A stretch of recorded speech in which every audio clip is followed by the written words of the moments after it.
que ustedes lo pueden llegar a ver. Vamos a ver un poco de cáncer limitado al tema bucal, o sea, del cáncer, las manifestaciones bucales. ¿Se puede apagar las luces?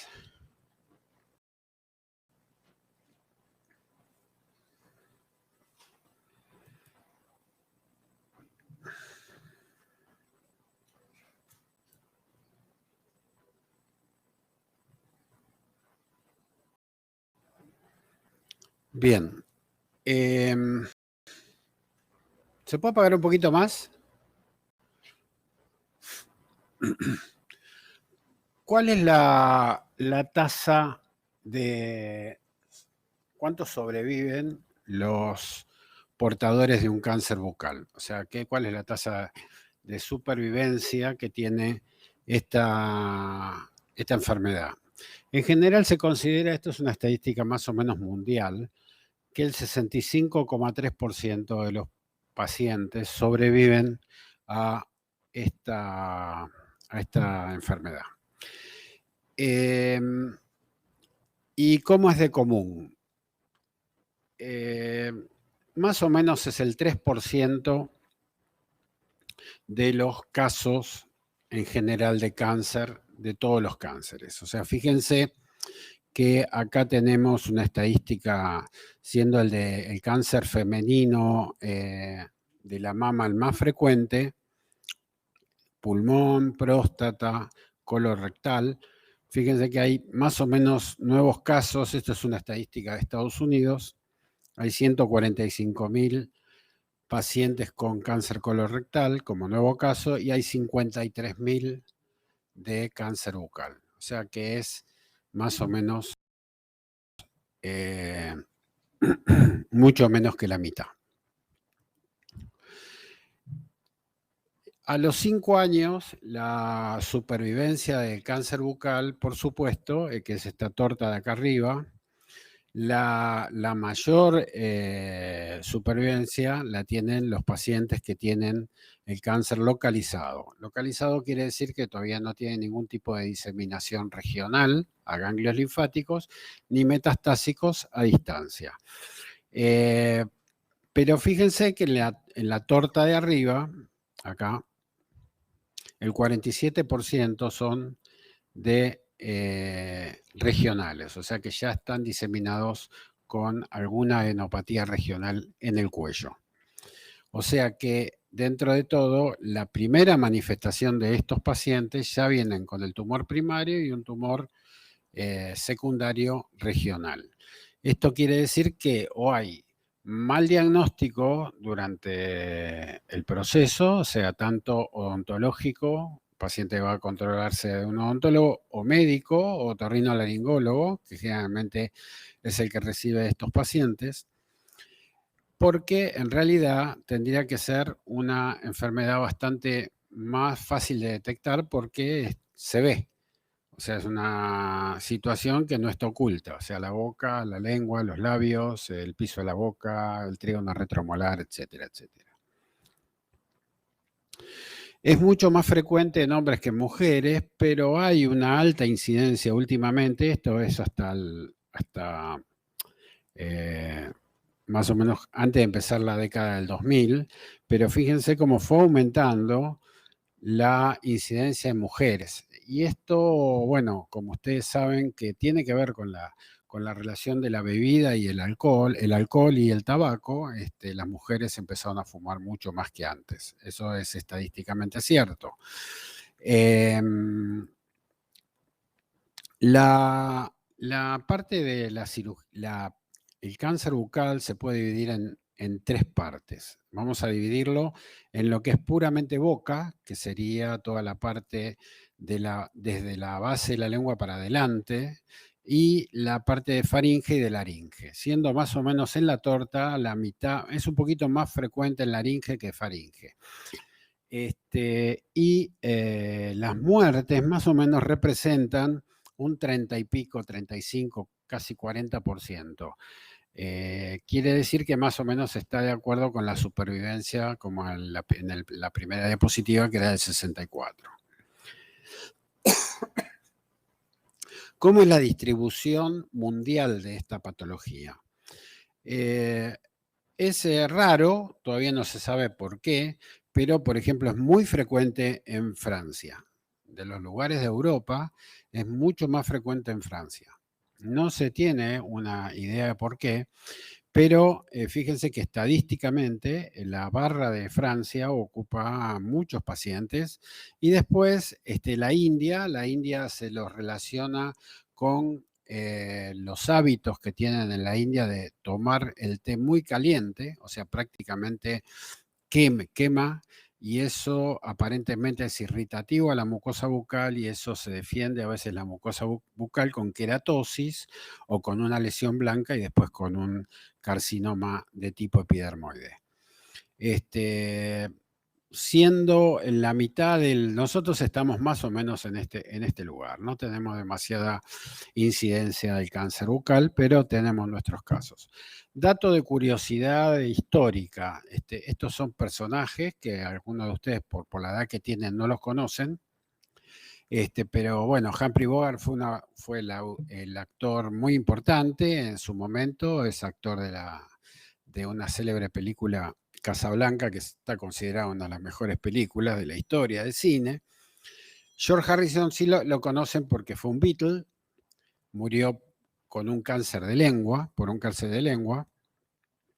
Y Ulysses Grant y Grover Cleveland son dos expresidentes de los Estados Unidos. O sea que me refiero a gente destacada en la historia que tuvo cáncer bucal. Y quizás el más conocido es el caso de Freud.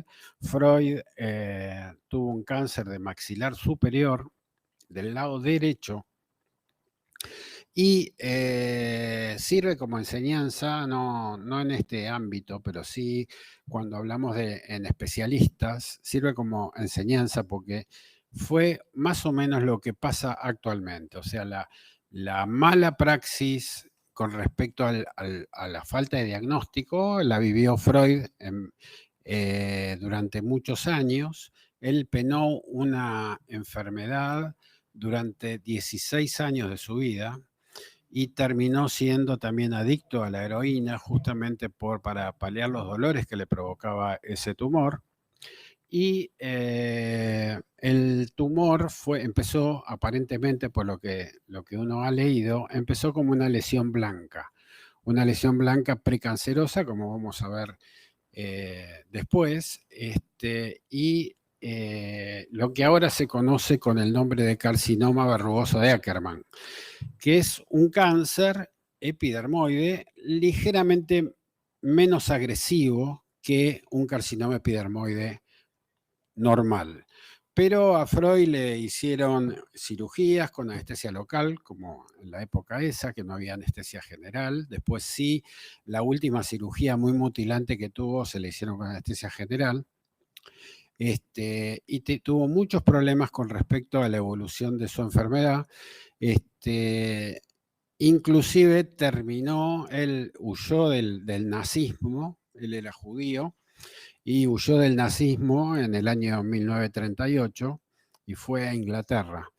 Y en Inglaterra es donde le hicieron la última operación y terminó muriendo con asistencia de un amigo que él le pidió que ella no podía vivir más de esa manera y este médico, el médico clínico de él, le hizo, digamos, como un suicidio con morfina, que en esa época se usaba.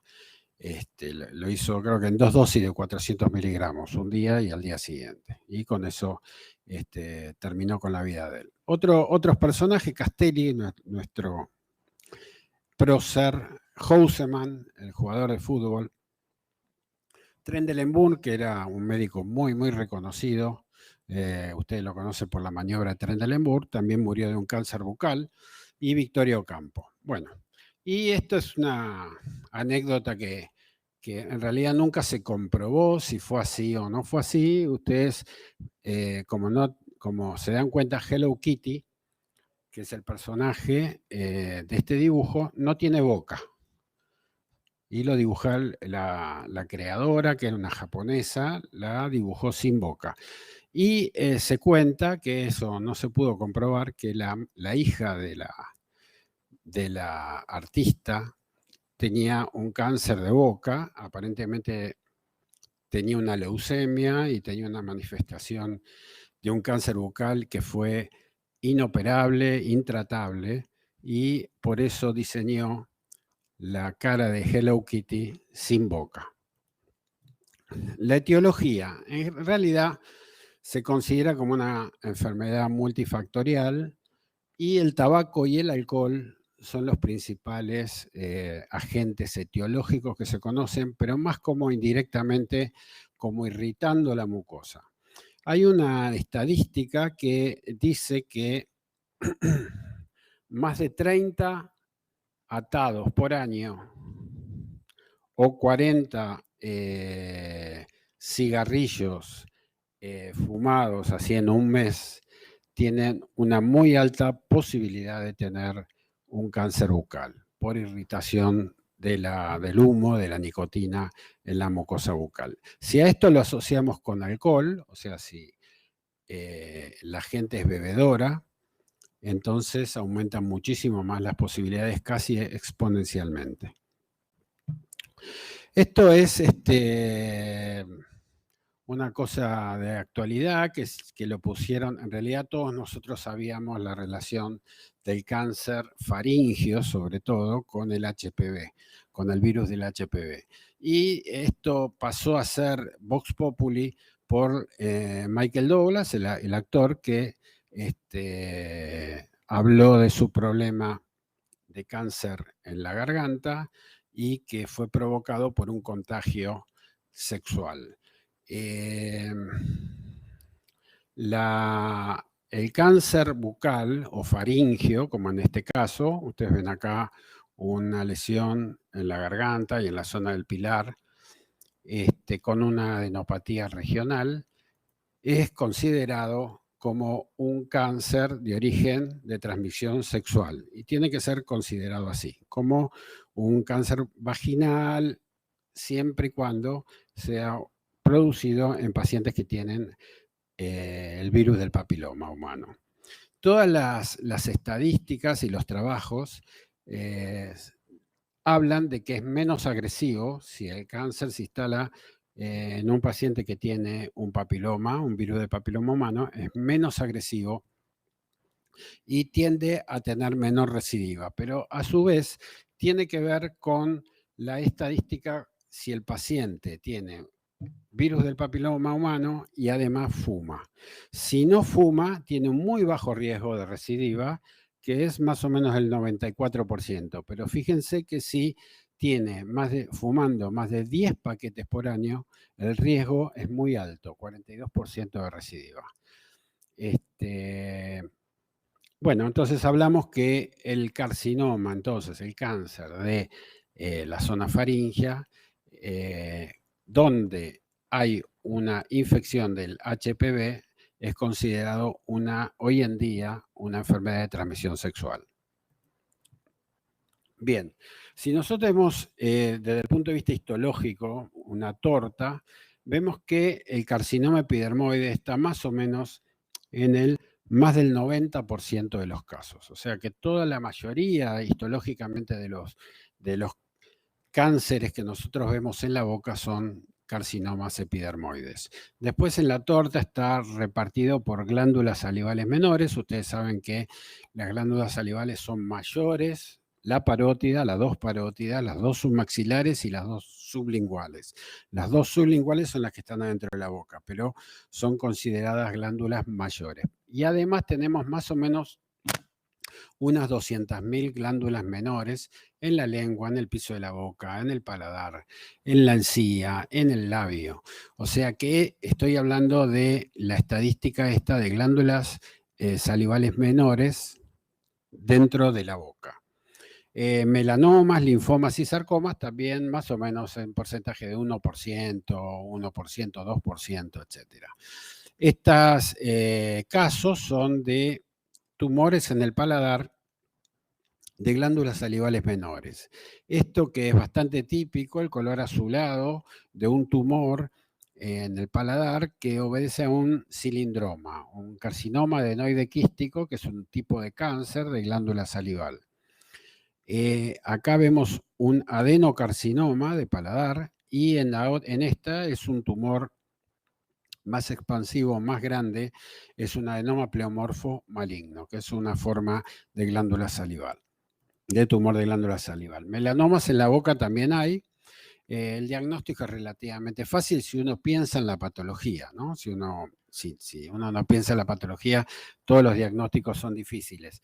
Pero sí se ve con una pigmentación como un melanoma de piel, con una pigmentación bien negra. También los hay amelánicos, pero bueno, eso es otro tema para hablar. Y son bastante agresivos, son más agresivos que los de piel. En general se comportan como tumores altamente agresivos.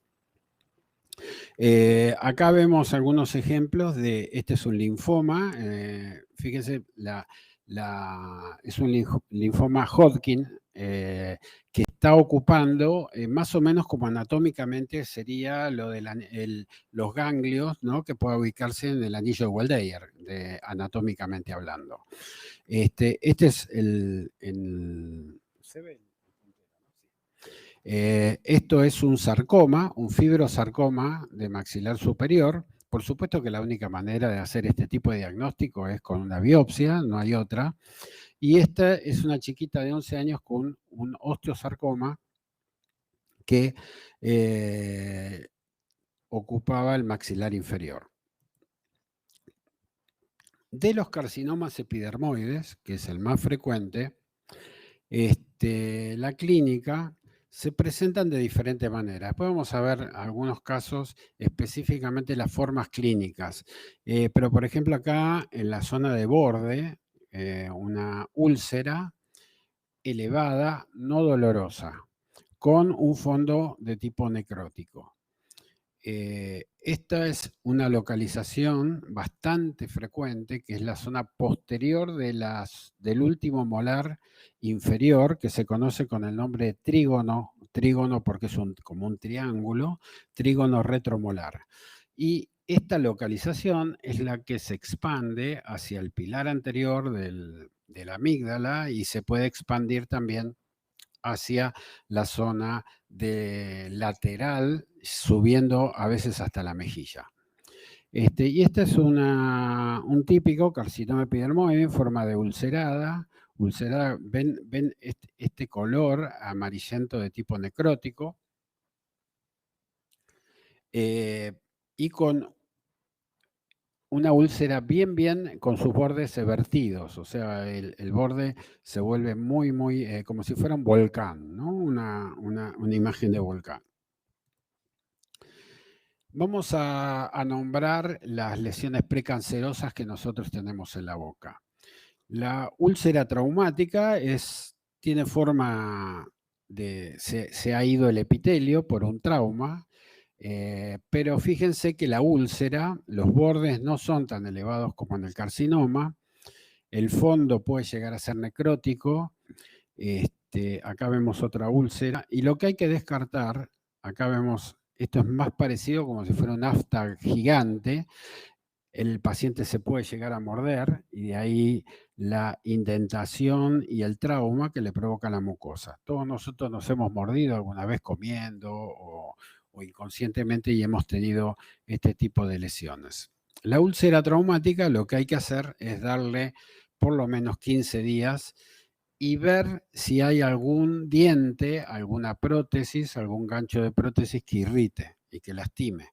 Y eso hay que solucionarlo. Si a los 15 días, 20 días, la lesión se mantiene parecida, lo que hay que indicar enseguida es una biopsia. La queilitis actínica también puede ser precancerosa y sobre todo un cáncer de labial. El cáncer labial proviene generalmente y tiene que ver también con un tema de pacientes muy blancos, con ojos claros, que están a la exposición del sol y tienen diferente tipo de irritación en la zona de la piel y en la zona de los labios. La leucoplasia. La leucoplasia es quizás lo que ustedes han escuchado nombrar, es una lesión blanca hiperqueratósica que tiene forma de empedrado, o sea, la queratosis es muy importante, como por ejemplo ven acá en el piso de la boca. Estas leucoplasias, este es con un puntillado blanco y elevado, o sea, la lesión elevada con un puntillado blanco, y esto es en la encía. Esta lesión, que tiene diferentes tipos de manifestación clínica, como ustedes, estas 3 fotos las puse porque tienen mucha hiperkeratosis y son lesiones muy grandes. Estas hay que ver muy bien en la zona de la leucoplasia, donde hay una zona atrófica, o sea, donde hay una zona erosionada, donde se ve algo irritante. Entonces la biopsia se toma de diferentes lugares y especialmente en esos lugares donde nosotros vemos una úlcera. La eritroplasia es una lesión roja, irritación de la mucosa con un puntillado rojizo a veces, como en este caso, y la eritroplasia se puede considerar más premaligna, es la enfermedad más premaligna, o sea, casi con seguridad una eritroplasia va a terminar en un carcinoma in situ, casi con seguridad. Hay que eliminar también los factores irritantes, hay que investigar un poquitito, preguntarle al paciente qué hábitos tiene, qué buches con qué se hace. Hay gente que yo he tenido gente que disolvía un geniol en la boca y lo disolvía el geniol, la aspirina. He tenido gente que el mozo, no me voy a olvidar nunca, esto es una anécdota, se me viene ahora a la cabeza. Yo cuando trabajaba en el Francés, en la esquina había un bar que íbamos nosotros, y el mozo de ese bar, como sabía que nosotros estábamos en maxilofacial, una vez nos preguntó si el agua de batería, haciendo para hacer buches, era bueno, porque le habían dicho que era muy bueno. Y él se hacía buches con agua de batería. No terminó a lo mejor en un cáncer, pero la gente puede hacerse buches con cualquier cosa. O sea, parece mentira, pero es así.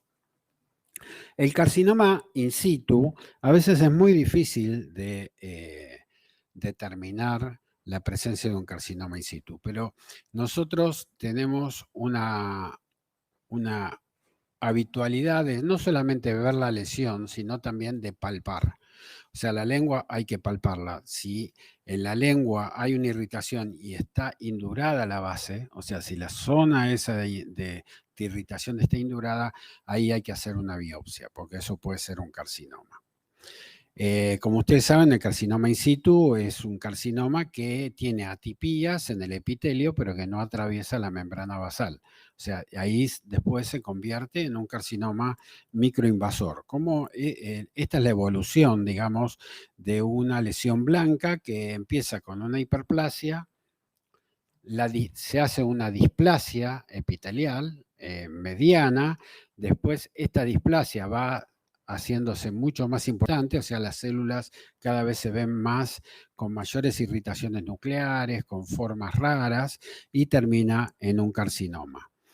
Esto es bastante frecuente en el piso de la boca, en lesiones blancas que terminan siendo un carcinoma, como en este caso empezó con una leucoplasia del piso de la boca y terminó con un carcinoma en la zona del frenillo. Bueno, esto es una evolución, lo mismo que le mostré antes, y el frenillo lingual, el frenillo de la lengua, es una zona donde hay bastante incidencia de este carcinoma epidermoide. Desde el punto de vista de la localización en la boca, la región anatómica de la boca que más carcinomas tiene es la lengua, casi la mitad. Este está tomado de un libro, del libro de Ya, que es americano, la estadística, la torta de ellos es un poquitito, la lengua no tan importante como nosotros, pero en nuestro medio la lengua es la mitad de los pacientes con carcinoma epidermoide. Después se reparten el suelo de la boca, la mejilla, la encía, el trígono retromolar, como les decía antes, y el paladar duro y el labio. Se puede dividir la boca, como les dije anteriormente, en una zona anterior, que sería la boca propiamente dicha, y después la faringe, o lo que se denomina anatómicamente la orofaringe. Y en la orofaringe está la base de la lengua, que es por lejos también donde más incidencia de cáncer hay, y la zona de la amígdala, que también es bastante frecuente. La pared faríngea no es tan frecuente y el paladar blando está intermedio entre la amígdala y la pared de la faringe. Tenemos, como ven acá, la incidencia del CA de lengua es mucho más importante y ya es una estadística más nuestra, que la mitad de la torta es de incidencia de la región de la lengua. La parte más comprometida de la lengua es el borde de la lengua. El borde, y generalmente la lengua nosotros la dividimos anatómicamente en la base y los tercios anteriores, tercio posterior, tercio medio y tercio anterior. O sea, si nosotros tenemos una localización, en la historia clínica, para poner la localización de la lesión, hablamos de tercios. Y la zona donde más cáncer hay, carcinoma epidermoide del borde de la lengua, es la unión entre el tercio posterior y el tercio medio. Esa es la zona donde estadísticamente más cáncer tenemos. Las zonas de alto riesgo, que están acá, son las que más habitualmente vemos este tipo de enfermedad y tienen algunas características que después le voy a comentar. En la lengua, entonces, es muy importante, por ser lesiones a veces que son infiltrativas y no que se ven hacia adentro, o sea, se invaden, empiezan con un carcinoma microinvasor y terminan invadiendo el borde lateral de la lengua. La lengua, en este caso, como marca no se ve ninguna lesión, pero sí se toca una induración importante. En ese caso se hizo una biopsia y resultó ser un carcinoma epidermoide. Bueno, diferente tipo de tumores de lengua, de carcinomas, es excepcional que haya un carcinoma epidermoide de la cara dorsal. No hay carcinomas en la cara dorsal de la lengua, sí hay en la cara ventral y en el borde. O sea, sí, generalmente cuando hay algún cáncer en la lengua, en la cara dorsal, es generalmente por un adenocarcinoma de glándula salival ectópica de la lengua y que ha invadido la zona dorsal. Pero carcinomas epidermoides en la parte dorsal de la lengua prácticamente no hay. La lengua se disemina en el borde lateral y se va haciendo prácticamente tomando casi toda la lengua. Esto es, como yo le decía, la zona donde más incidencia hay de carcinoma epidermoide, que es la unión en el tercio posterior y el tercio medio. Hay algunas teorías que dicen que es porque es la zona donde más saliva, es la zona donde siempre está inundada de saliva, la boca, y es la zona donde está ahí justo asienta el borde de la lengua. Generalmente las lesiones ulcerosas como esta, con una superficie necrótica y de bordes elevados, hay que, ¿cómo la estudiamos? Bueno, con palpación nosotros más o menos ya tenemos una idea y lo que queremos determinar a veces es la infiltración que tiene. La resonancia nos ayuda para ver esa infiltración en la lengua, una resonancia con contraste, y también la tomografía nos ayuda si esa lesión está muy cerca de la cara lingual del maxilar inferior para ver si no hay una invasión ósea. El piso de la boca, como en este caso, ven una lesión que generalmente a veces cuando se deja evolucionar la lengua queda como atada a esa lesión. O sea, el carcinoma va aumentando de tamaño, va infiltrando los tejidos del piso de la boca e invade también la lengua. Entonces, la lengua queda como pegada. Entonces, son esos pacientes que uno le dice, quiere revisarlos y le dice, a ver, levante la lengua, toca la punta del paladar, trate de tocar la punta de la lengua con el paladar y no pueden. Y es porque la lesión la tiene atada, es una lengua atada. Y esta es una tomografía que muestra, en este caso, como está muy cerca de la cara lingual del maxilar inferior, que sería esta, ven cómo va infiltrando y va tomando, va invadiendo el hueso. El trígono retromolar rápidamente es una lesión que es como si fuera la punta de un iceberg. Uno ve la lesión que no es demasiado grande y cuando hace una radiografía, por ejemplo, la radiografía panorámica, ya tiene una reabsorción ósea importante. O sea que ahí ya invade el hueso y eso quiere decir que cambia totalmente el estadio. Al cambiar el estadio, cambia el tratamiento. El trígono retromolar, otra lesión, y los estudios, por ejemplo, de esa resonancia, esta tomografía, y esta tomografía también con un contraste especial para que se vea la infiltración. Tejido blando, el paladar blando, es una zona que se dice, como ustedes saben, el paladar blando tiene epitelio, tejido muscular en el medio y epitelio nasal por arriba. O sea, es como si fuera el sándwich.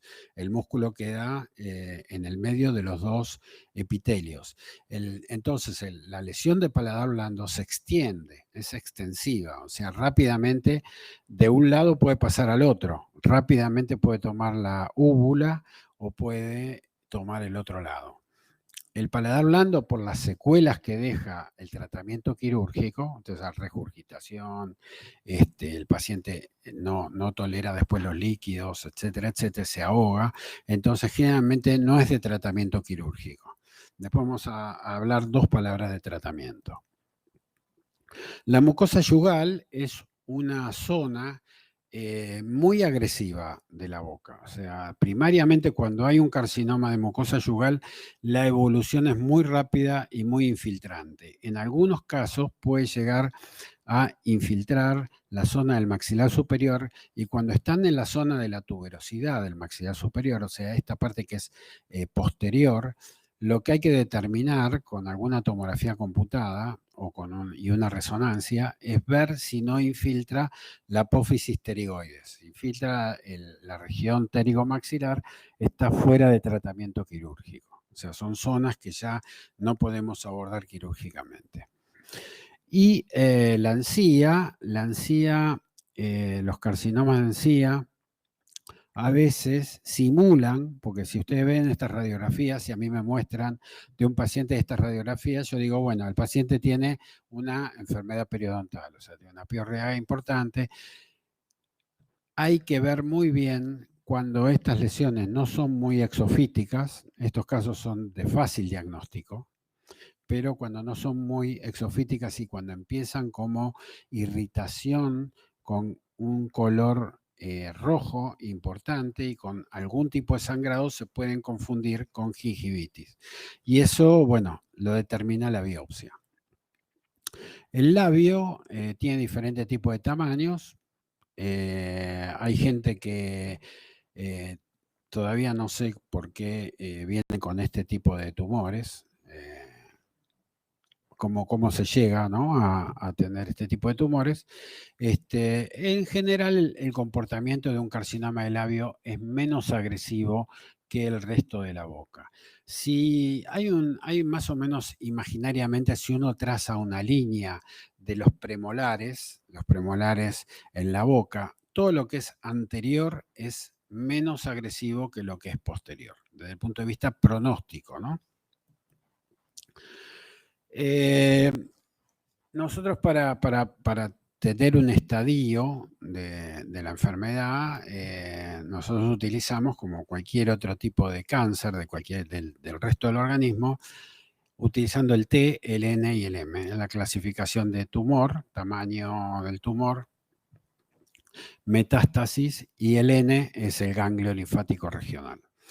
Los tumores se utilizan tamaños de 0 a 2 milímetros, 0 a 2 centímetros, 2 a 4 y más de 4, T1, T2, T3.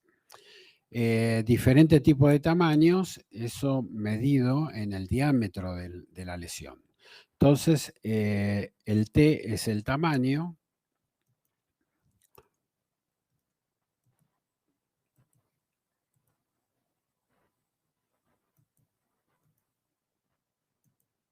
Bueno, después vamos a ver de los ganglios, por ahí hay otra. Esto quizás lo ordené a las 2 de la mañana y me quedó ahí colgada esa diapositiva, pero bueno, sirve para, nosotros utilizamos el tamaño del tumor para el T. Lo más importante, como cualquier cáncer, es el diagnóstico precoz. Determinar si hay procesos inflamatorios en la boca y determinar si esos procesos inflamatorios pueden deberse a un carcinoma. Hay que pensar en el cáncer y pensar que por qué no el paciente puede tener un cáncer. Y enseguida hacer la biopsia. Nosotros normalmente en los consultorios, lo primero que hacemos con un paciente que es sospechoso realmente de tener este tipo de lesiones, a veces le hacemos la biopsia en la camilla. O sea, una biopsia de la boca se puede hacer fácilmente con un punch o con una tijerita, con algún sacabocado. Eso es lo primero que hacemos cuando tenemos la sospecha. Y si tiene un ganglio regional satélite, le hacemos la PAF, o sea, una punción con aguja fina. También es imperativo hacer fibroscopías tanto del cavum, nasal, de la laringe y de la faringe. O sea, este es un carcinoma de cuerda vocal, esto es un carcinoma de lengua y esto es de mejilla. ¿Cómo viene el paciente? ¿Cuáles son los síntomas y signos que tiene el paciente más frecuentemente? Más frecuentemente es la ulceración, como ustedes ven acá. Un tumor palpable con dolor, agrandamiento en los tejidos blandos e infección a veces agregada. Movilidad dentaria, porque si el cáncer invade, también invade el periodonto del diente y el diente se va a mover. Fractura mandibular, estos ya son casos más avanzados, o sea, de gran invasión ósea y invade el tumor y termina con una fractura patológica. Pérdida de peso del paciente y la cicatrización alterada. Cicatrización alterada, generalmente le hacen un tratamiento al paciente y el paciente no cicatriza como normalmente tiene que cicatrizar. Hay también una predisposición de algunos pacientes de generar un segundo primario. Y el segundo primario puede ser en la faringe, puede ser en el esófago. Y fíjense que la estadística es del 3 al 7%. Por eso es importante el seguimiento con fibroscopías del paciente. O sea, fibroscopías, examinar bien al paciente, interrogarlo si hay algún cambio en la acidez gástrica, etcétera, etcétera. Parece que estadísticamente tiene más predisposición de hacer una lesión, un segundo primario, el que primariamente tenía un carcinoma de labio con respecto al cáncer bucal. Formas clínicas, entonces. Lesiones blancas que eran leucoplasias terminaron en carcinoma epidermoide, como ustedes ven acá, vegetaciones blancas en la zona del carrillo, en la zona de la encía y en la zona de la lengua.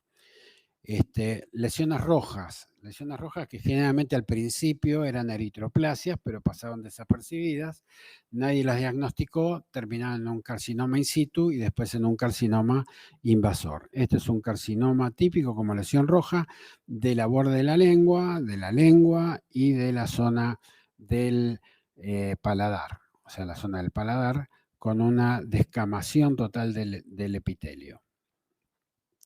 Como úlcera, este quizás es el signo más importante, la úlcera que no cicatriza, la úlcera dura con un tejido necrótico en el fondo.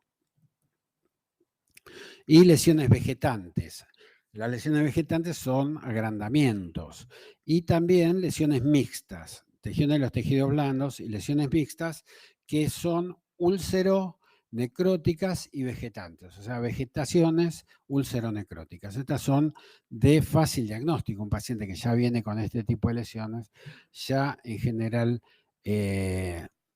son invasores y con muy mal pronóstico. La biopsia entonces es imperativa, y en el cuello los ganglios, determinar los ganglios del nivel 1, 2, 3, 4, 5 posterior, del triángulo posterior, y si se puede, cuando los ganglios no son muy palpables y no son muy grandes, hacer una PAF, o sea, una punción guiada por ecografía, o sea, ver la aguja penetrando en el ganglio, en la profundidad del ganglio.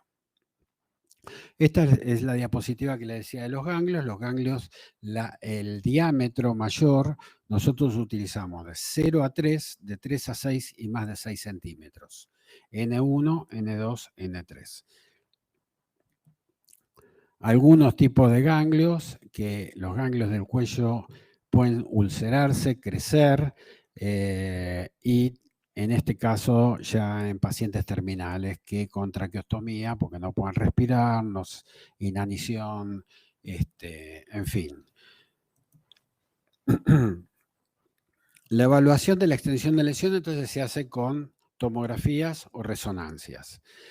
Y también puede ser con estas radiografías, que son radiografías periapicales dentarias, para ver si hay o no lesión ósea que se ha comido la cortical. Esto tendría que tener una cortical y acá ven una invasión. Esto es un caso de invasión al seno maxilar, se ve muy bien con las tomografías, y en la zona posterior, en la zona pterigomaxilar, como acá, que se ha comido, esto es una resonancia, se ha comido la cortical. La resonancia es un muy buen estudio para evaluar esa zona y ver si el paciente puede llegar a ser quirúrgico o no. La radiografía panorámica es caballito de batalla, es un panorama, como ustedes ven, se ve bien el maxilar superior, el maxilar inferior en toda su extensión, permite ver, por ejemplo, en esta zona, una zona donde está erosionada la cortical, eso es una invasión de un carcinoma de encía. Y la tomografía computada, en el caso de estos cortes axiales, permite ver si hay o no invasión de la cortical lingual, o sea, la cortical interna. Esto a veces lo vemos, es, por ejemplo, un odontólogo que le hizo una prótesis arriba de un carcinoma epidermoide. O sea, el paciente tenía un carcinoma epidermoide de encía, bastante grosero, ulceraciones, necrosis, lesiones blancas, y le hicieron una prótesis para que el tumor esté confortable. ¿Cómo invade el cáncer al hueso? Tiene dos mecanismos. Uno es por el periodonto. El periodonto es la membrana que separa el diente del hueso y se mete por ahí. Otro es por la cortical, aunque le cuesta un poco, sobre todo en el maxilar inferior, porque la cortical ósea es muy dura. Y la otra es en pacientes desdentados. Si uno mira con detenimiento cómo es el reborde alveolar de un paciente desdentado después que le hacen extracciones, tiene como un puntillado. Ese puntillado, que son microtubulitos que quedan en el hueso, son los que aprovecha el carcinoma para infiltrar. En este caso, por ejemplo, un tumor de piso de boca y de encía que invade el hueso en una radiografía panorámica. Y un trígono retromolar, como acá ven una úlcera, que no parece ser una lesión tan grande. Fíjese cómo ha invadido todo el maxilar inferior y la rama ascendente. Es muy importante, como en el melanoma, esto es de pocos años, 10 años, 15 años, antes no se le daba mucha importancia al espesor de la invasión del carcinoma epidermoide en la encía. Y hoy en día se sabe que es muy importante estos límites: 2 milímetros, 3 a 8 milímetros y más de 8 milímetros. Fíjense la incidencia de metástasis ganglionares con la invasión que tiene en profundidad y en el espesor del tumor. O sea, con tumores que son mucho más infiltrantes, tienen una gran incidencia de metástasis ganglionares y, por supuesto, también incrementan el porcentaje de pacientes que fallecen por la enfermedad. Como dice esta diapositiva, el factor más importante del carcinoma escamoso de la zona maxilofacial son los ganglios linfáticos cervicales. O sea, si el paciente se considera como enfermedad localizada primaria, tiene una mayor sobrevida que si el paciente viene con una lesión primaria y una lesión secundaria metastásica regional. Y el estadio, fíjense que los estadios 1 y el estadio 2 son los que tienen más sobrevida. O sea, estos pacientes con iniciales sin infiltración o sin diseminación regional en los ganglios del cuello tienen mayor sobrevida. A medida, como les dije, eso de la línea que pasa a nivel de premolares, a medida que es más posterior el carcinoma, tiene más posibilidades de tener metástasis regionales en los ganglios linfáticos del cuello. Bueno, esto es estadísticamente los estadios.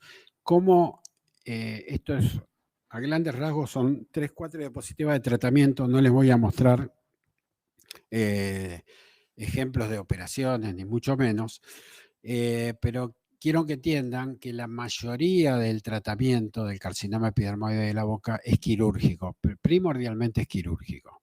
Secundariamente se hará radioterapia posoperatoria si es necesario y en algunos casos radioterapia o quimioterapia preoperatoria antes de la cirugía para disminuir ese tamaño del tumor. Los estadios 1 y 2 son tratamientos simples. Tratamiento simple se refiere o solamente a radioterapia o solamente a cirugía. Estadios 2 y 3 y 4, o sea, perdón, 2 y 3, o sea, más complejos, tumores más grandes con metástasis ganglionares, terminan en tratamientos combinados, por ejemplo, cirugía y radioterapia. Más o menos en estadio 1, la proporción de tratamiento único, radioterapia, cirugía, la curación es más o menos la misma. No hay grandes diferencias, pero sí no tenemos que olvidarnos que depende también de la región anatómica, las secuelas que puede crear la cirugía y a veces la secuela que puede crear la radioterapia. Eso hay que evaluarlo preoperatoriamente. La boca, entonces, cirugía del primario, son unos dibujos acá que muestran cómo se puede a veces, para acceder mejor a un tumor de la lengua, nosotros podemos abrir la mandíbula, que se abre como si fuera un libro, y de esta manera podemos acceder a tumores en la boca mucho más fácilmente. Estos casos, por ejemplo, de tumor en la lengua y la glosectomía, por ejemplo, una hemiglosectomía en esta diapositiva, con congelación intraoperatoria, y entonces el patólogo nos dice si hay o no tumor en los bordes. Y el vaciamiento del cuello, que se hace a veces, este es una fotografía del vaciamiento supraomoioideo, que toma el vaciamiento de la región 1, 2, 3 del cuello, o sea, la zona submaxilar, yugular, superior y yugular media. Esa es la zona donde más frecuentemente hace metástasis regional y es la que primero nosotros hacemos vaciamientos de cuello. O sea que el tratamiento de pequeños tumores, cirugía y radioterapia de acuerdo a la zona, y los tumores grandes con cirugía y radioterapia posoperatoria. La quimioterapia hace unos años no tenía demasiada injerencia en el tumor de cabeza y cuello, ahora sí. Nuevas drogas, nuevas combinaciones de tratamiento, y lo que es muy importante es la combinación de la radioterapia con la quimioterapia. En algunos tumores, por ejemplo, los de laringe, los de velo de paladar, y en algunos de amígdala, por ejemplo, que es los tratamientos más efectivos. Bueno, esto es un resumen de tratamiento que sé que a ustedes mucho les interesa. Le quería mostrar más casos clínicos y cómo se ve un carcinoma epidermoide, que es el más frecuente lo que nosotros tenemos en la boca. Estoy bien de tiempo. Gracias.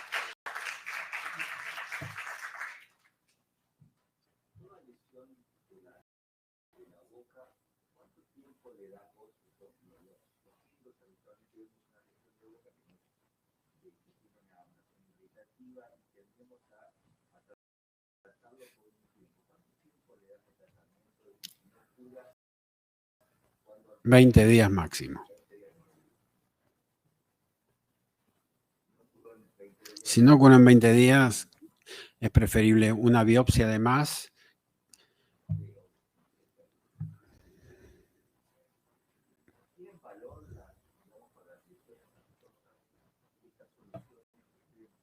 Las aftas.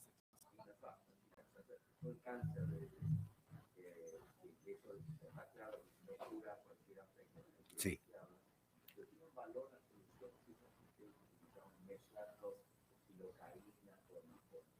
Para mí no. Hay gente que se banca muy bien las aftas, hay otros que tienen mucho dolor. Las labiales, sobre todo, son muy dolorosas. Lo que se puede hacer es con ácido tricloracético, topicarlas para que duelan menos, coagular las terminaciones nerviosas. Algunos aftas recidivantes, tratamiento con gamma globulina, eso es inespecífico, pero en algunos pacientes ha resultado muy bien. Y sobre todo evitar la parte irritativa. Muy importante en la boca el tema irritativo. O sea, hay gente que puede comer cualquier cosa, madera, cualquier cosa y no le pasa nada. Y hay otros que tienen una sensibilidad especial.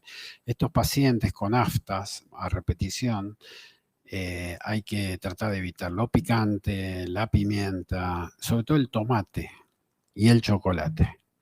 El tomate y el chocolate no solamente son alergenos de por sí, sino que en algunos pacientes son muy irritantes. O sea, hacer un tratamiento. Bueno, en una época andaba muy bien la talidomida, y nosotros hicimos una vez un trabajo, pero teníamos que pedirla bajo receta al laboratorio. No sé si hoy en día se puede también, y no se lo puede dar a ninguna mujer joven. Después no hay tratamientos. Hay una sustancia que se llama Orabase. La Orabase se mezcla con determinado tipo de fármacos y en la boca forma como una película. ¿Cuál es el problema de no usar corticoide en este tipo de paciente? Porque si uno usa una pomada con corticoide que usa en la piel, en la boca se va enseguida, no tiene prácticamente efecto. Entonces lo que se hace en algunas farmacias especiales tienen Orabase y se puede mezclar triamcinolona con Orabase, por ejemplo, para que quede más tiempo. Entonces a un paciente que tiene aftas a repetición se le dice que eso, 5 veces por día con el dedo, frotate en la zona de las aftas y con triamcinolona. Eso funciona a veces muy bien. Siempre con Orabase porque si no se va enseguida.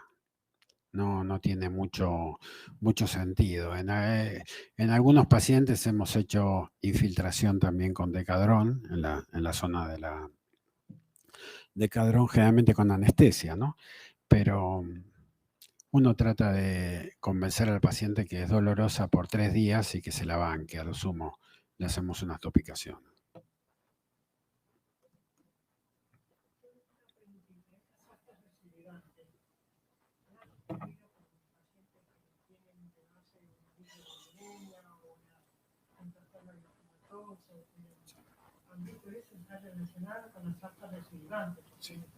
Sí, sobre todo las grandes.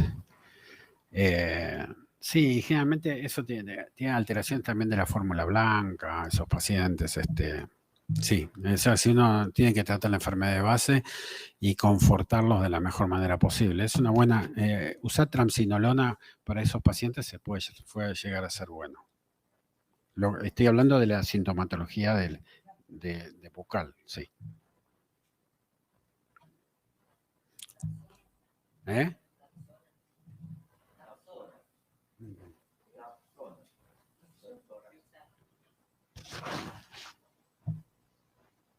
No.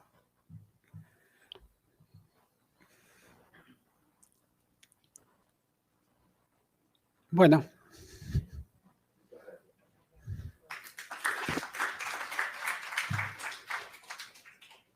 Hace unos años yo vine, ¿se acuerdan en qué año fue la nevada que tuvimos? Yo me acuerdo, vine acá, estaban los padres de los chicos, Falasco, Miguel, y me acordaba de un frío terrible y la nevada había sido 2 días antes. Y yo le había sacado fotos y lo pasamos acá en el 9 de julio, sí. Sí, sí. Sí, sí, sí. Gracias.